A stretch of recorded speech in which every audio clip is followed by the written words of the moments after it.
Most welcome to everybody from the audience to our new podcast on this state of affairs. I have with me a very good friend of mine and also somebody who is a PhD researcher and is also a research analyst with the Kutniti.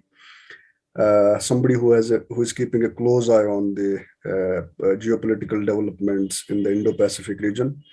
Most welcome, Shashank Patel, back to our show.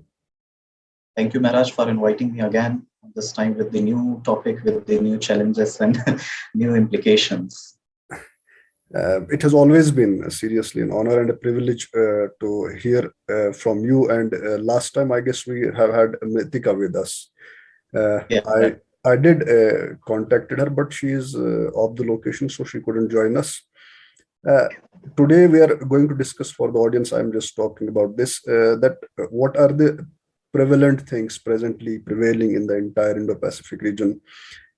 Because there's lots of stuff that's being talked about. And I guess, and I reckon that there could be no better person than Shashank to deal with this thing, to make us familiar with what are the present global geopolitics, what's the present geopolitical setting of the Indo-Pacific. Just draw us a landscape first so that for the larger audience and especially for me that we'll be able to just get through this. Over to you, Shashank.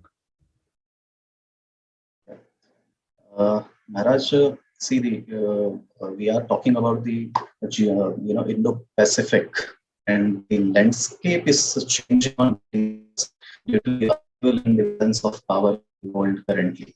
All witnessing the huge changes in the East Asia, or I would say, in the West Asia, or I would say the East Europe, and the uncertain security environment in the post-COVID era in the West is actually modulating the several benchmarks in the region.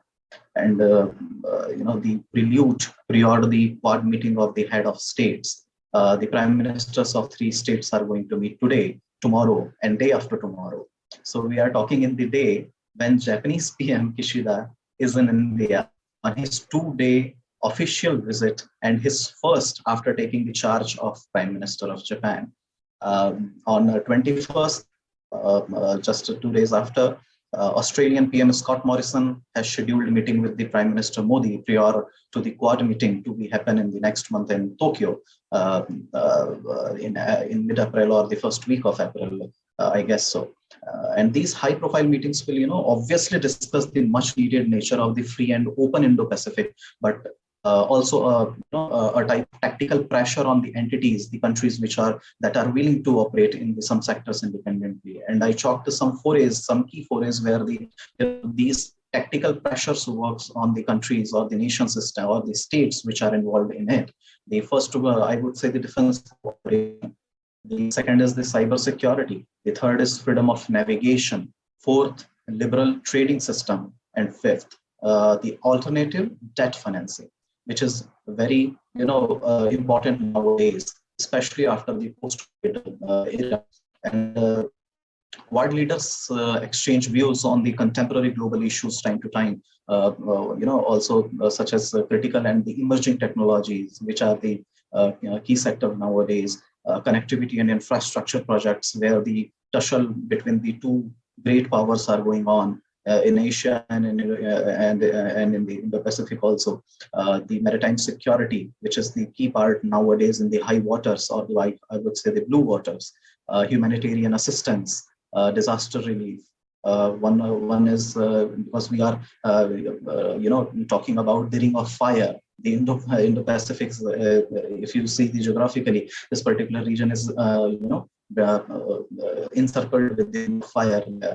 So climate change, disaster relief, by default, took up, surged the stance on the cooperation between the Quad leaders, and obviously the pandemic and the education sector is also there. So what they are directing to the world, the basic question is, in my opinion, it's a clear message that they are willing to cooperate in any field which was timely required, and scrolling the every possible options to bridge the gaps in the resilience structure. Just in case, if you imagine, if any independent novice researcher currently sinks into the operations of the Quad, he or she will abruptly tell you that it is an embryonic, military alliance backed by the highly informal governmental organizations in the Indo-Pacific under the guise of Quad.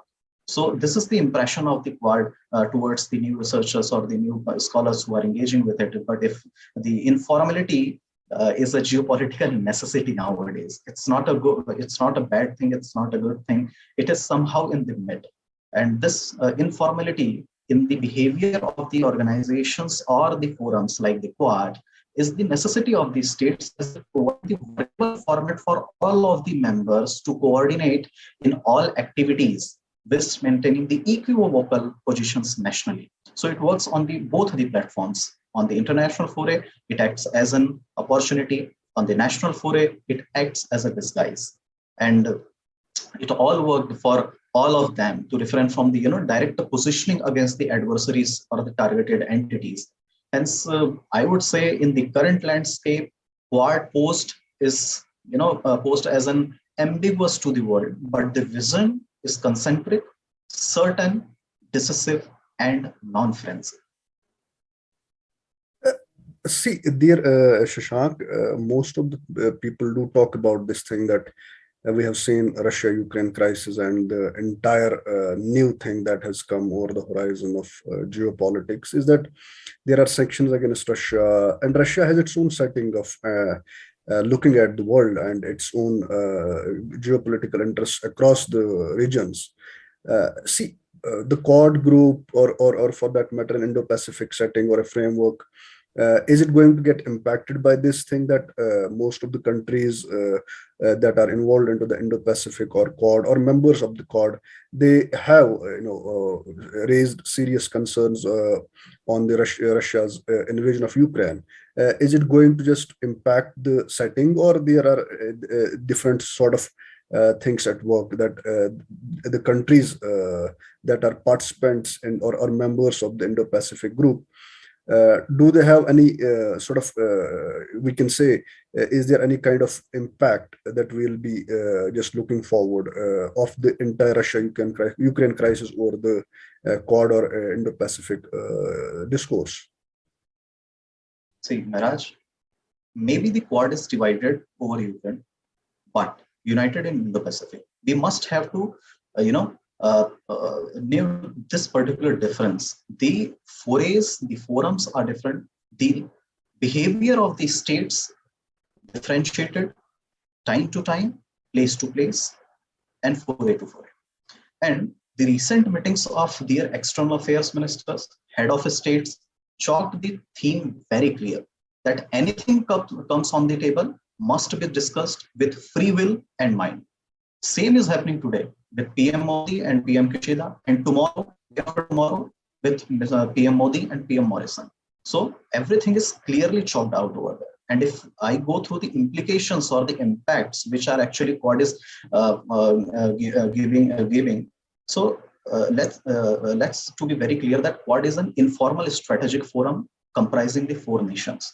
And these four nations work for a free, open, prosperous, and inclusive Indo-Pacific region. Apparently, no doubt, China always considered Quad as an anti-China bloc in their courtyard. They believe that the forum is strategically counters China's economic and military rise. And it was 2 years later, after, and we all know the history about that. The Australia even back off due to the Chinese pressure in 2008.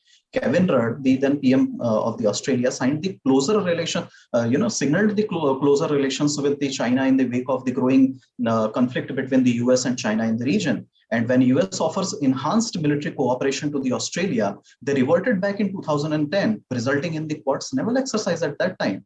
So if I go with the country by country, this is the case of the Australia. If I go through the case of Japan, the story is different. As they proposed this grouping in the 2007, they actually told that they are the founding mind behind this, and this is true. Mr. Abe gave this particular idea in 2007 and are in the benefits this particular forum is in the providing every benefit, even a small step taken within the group to secure the region. Japan depends heavily on the open sea lanes for its trade with the world in this particular region. US and Japanese militaries already work closely across the region, and Japan's self-defense forces have slowly built a relationship with their Australian and Indian counterparts. Similarly, Japan has played an important role in supporting the investment in the manufacturing, trade, infrastructure development across the region. India is the very evident, example of it. Recent, I would say, I have to quote some fact which is in the news from since morning, and that Japan is offering around 5 trillion yen for next 5 years to India today. It is happening today, and it's out of the box, because the earlier line of credit which was given by Mr. Abe, that was of 3.5 trillion yen, and there is a huge difference with the time, and they are escalating day by day. My core argument is that above all the challenges, in to rule of the law from the Beijing will be checked appropriately under the Quad, and the parties actually taking more and more courage to do so. Now, if I go with the example of the India, India is the farthest member of the Quad in the Pacific. Over the years, the Quad's diplomacy has waxed and waned. Everyone knew it, that it is a loose grouping rather than the formal alliance. And Japan initially emphasized the democratic identity of the four nations, whereas India seemed more comfortable emphasizing the functional cooperation.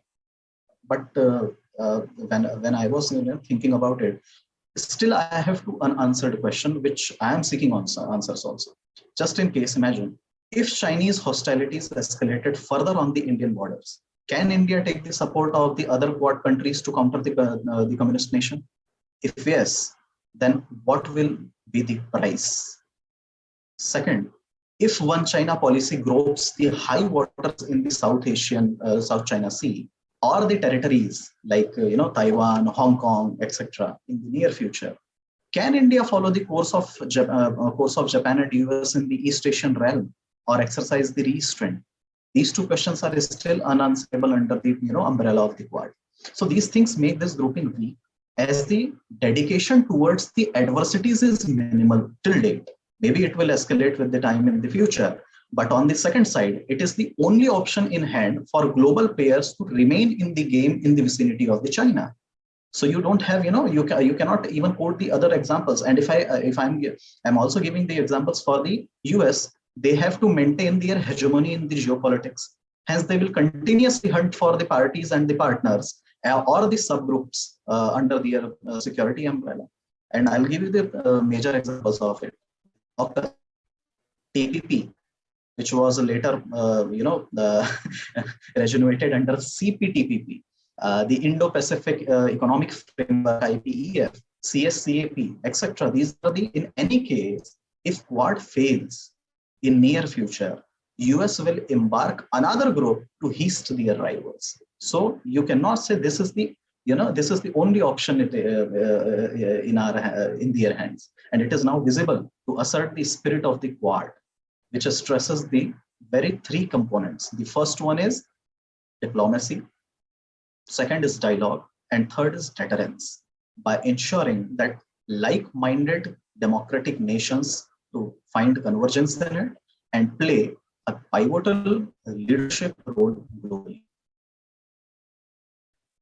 See, this brings us to the very interesting question, or we can say that it's good thing to talk about, is that if we talk about this entire Indo-Pacific region and specifically Indian Ocean region, we have seen that there is USA has its own interests, France has its own interests, Russia has its own interests, and India at the head of the Indian Ocean has its own interests. And India has recently drafted a document on the blue economy to just ramp up its, scale up its maritime infrastructure, because this very quote unquote Indian Ocean region is just home to four important critical choke points, maritime choke points, be that Right. Strait of Hormuz, be that Strait of Malacca, be that Bab el Mandeb, be that the other thing I forgot to remember.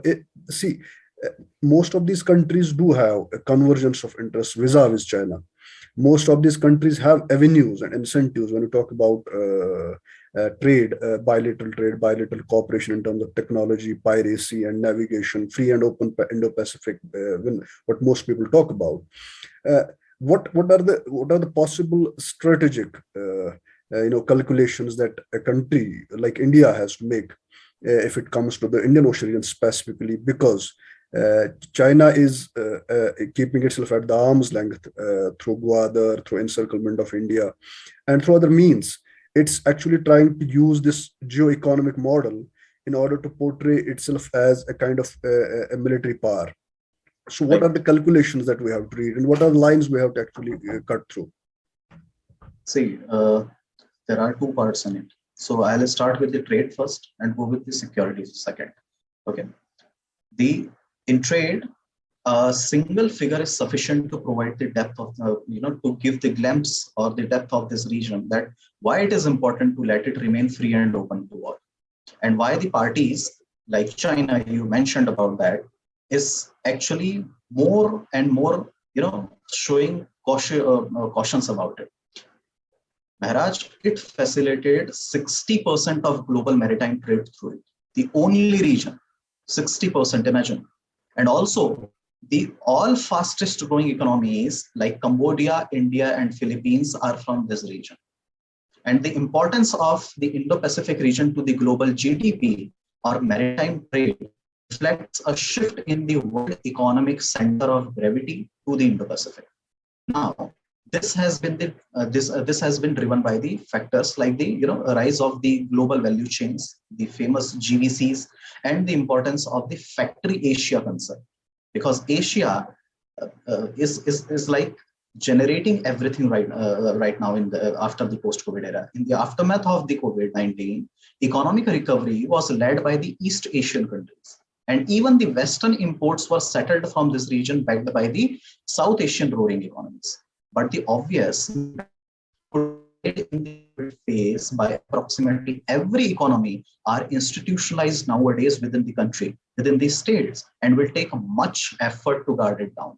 And overcoming these barriers is the key to more trade in this particular region. And I will give you these three, four, reasons about the why the GVCs are very important, and their integration has to be made in the coming time. These global value chains are actually, affecting with the three, four very important key things. The first one is the regional trade agreements, investment barriers to the multinational cooperations, infrastructure development, developing a skilled workforce, efficiency of the services. I would say the capacity of domestic firms, even often if you cater the SMEs in it, small and medium enterprises, to contribute to the supply chain. And out of it, above all, the administration of the borders, market access, the barriers in the market access, transport logistics are some very important and the factors that impact the integration of the GVCs.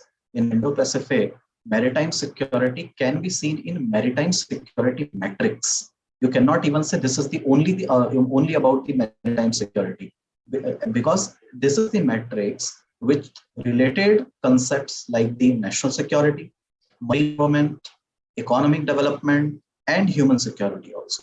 And it can put me into a singular framework, like we can say that it is a securitization framework, and with a list of the threats of to the human beings, or I can say, it can be seen like through the aspect of the security practices, or the security of those who work in this particular region. Okay, so it is blended with the trade prospect, where the China has the upper hand in terms of the I would say supply chain resilience, extended marketplaces. They have huge production capacity. They have targeted avenues of the consumption. So I see maritime strategy in the Pacific as an intersection of the international trade, as it become the cultural area for the maritime geopolitics, security, trade, and environment activities. And every country which is actually situated in this realm have onus to remain the fair with the international law. And we all know that. power competition between the Beijing and Washington have been driving the security dynamics of the Indo-Pacific.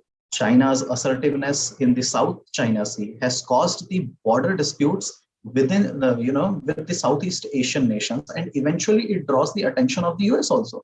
And meanwhile, the US has also increased the frequency of the regional cooperation with the Japan, Australia, Korea.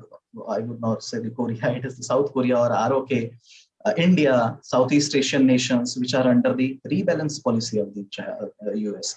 So they pose actually different challenges to the US and the other hegemonic powers like the major players like UK, Germany, France, who wants to operate in this region. But at the same time, rebalance policy has enabled the US to conduct these maritime activities also.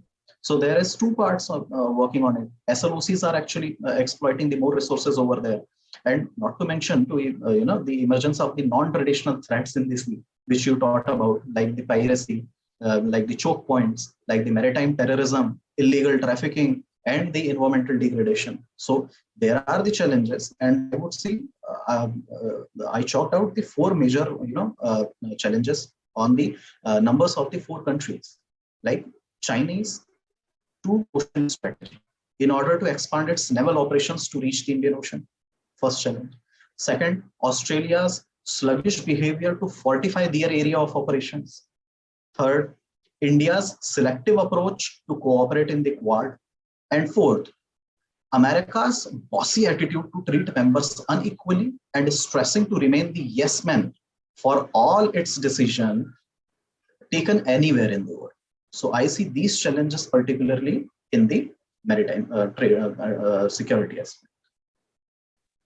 One important part that seriously is the benchmark and the borderline that we can talk about is that the trade and the bilateral cooperation in terms of technological cooperation that is so uniform across this Quad or the Indo-Pacific chessboard. We can say that these are the things that are the new avenues that are, say for example, we have had today the prime minister of a country who is going to have a deal with India of around $5 trillion or something. This is actually crossing the benchmark. Earlier, it used to be a different threshold. Today, it's absolutely deepening of the bilateral ties when it comes to trade and technology. That forms the important part of this conversation actually, and most people do talk about, and it's a very very good dimension of this entire conversation to talk about. You just cut us through this entire trade and technological cooperation in this Indo-Pacific region and the countries thereof. See, technology sector is my personal favorite, as it has all capability to overshadow any other domain. I'm literally saying any other domain, whether it will be a defense, because this particular sector is treated as the god of the all sectors. But literally, I am saying that the technology sector has the capability to overshadow any other domain, because in every single entity of life, technology is there. We are living in the digital world where technology is the basic component and is irreplaceable in the nature. Right now, you and me are also connected through the technology. So you cannot even segregate it from the daily life of the people. And if this is the part of the daily life, this gives emergence to the digital Indo-Pacific concept, which is linked to the four different factors. Okay, I'm giving you the one by one of some glimpse of it. First, the region is home to the largest, most rapidly growing internet user bases in the world. The vibrant digital ecosystem is buoyed by booming e-commerce and fintech applications and an engaged, I would say, and wired user base. The countries like Thailand, Philippines, Indonesia, Malaysia, India spend the most time online on their phones in the world. Imagine. And India is the world's second largest populous country. Second, there has been a search for the regional and domestic alternatives due to the US-China trade war during the Trump administration. And for some, this has been taken the form of the enhanced investment into the domestic technology, capacity building, investment in research and development, and in scaling and education also. the Quad has also gotten a new lease on life. And in October 2020, the foreign minister of Japan, Australia, India, US met to discuss the secure digital connectivity concept. Third, exposed by the trade war and heightened by the pandemic is the essentiality, or I would say the fragility of the global technology flows. With COVID, when everyone is, within the room, technology is the component where the government, businesses, individuals are forced to rely on the online means for the continuity, and there is both a greater appreciation of the importance of the digital spaces, their services, their goods, as well as the greater scrutiny of the bottlenecks created by the efficient global supply and value chains at that time. So you can easily assess or analyze the regional connectivity and the resilience of the technological benchmarks right now. I personally believe connectivity encapsulates technology trade, access to online services, and irresistible mode of communication. In Indo-Pacific, I make a 4 sections where have the key to capitalize their strengths, summing the ultimate goal of the countries. First, mineral and technology manufacturing, where the technology is the core component. Digital economy and its adoption, which is the need of the every country, every state, every nation in the globe. Third, inclusive digital transformation. You have to upgrade yourself. And the fourth one is regeneration of regulatory standards. Even the supply chain resilience is based on these particular regulatory standards. You have to grade it up. You have to make it up. Another thing which have, their say is a startup ecosystem, where the India is now on the peak. We have now the shows like Shark Tank India, which was not in India for 3 or 4 years later, but actually it is working in the Europe from the last 10 years or a decade. So startup ecosystem is the catching up in the catching up economies in the Indo-Pacific, and digital innovations in the region are being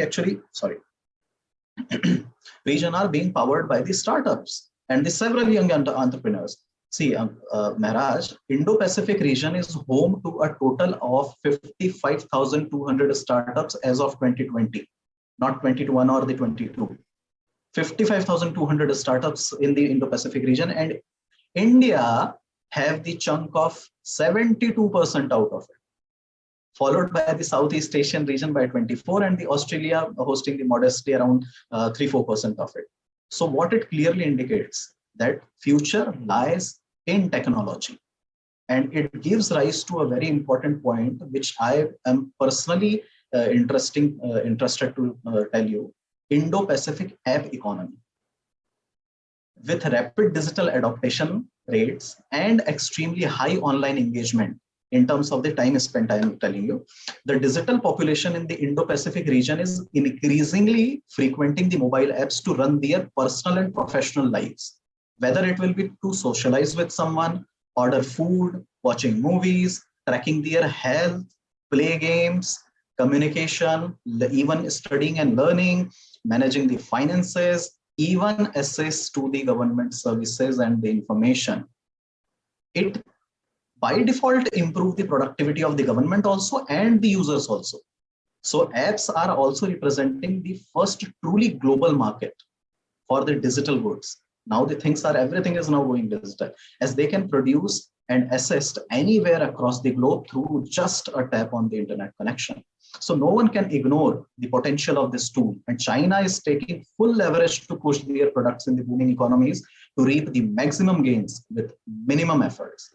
And the banning of the apps is now new trend nowadays. You also know that India banned several apps of the China's in 3-4 slots, in 3-4 waves. And reason is simple. It has the capacity to turn around geopolitics and security prospects.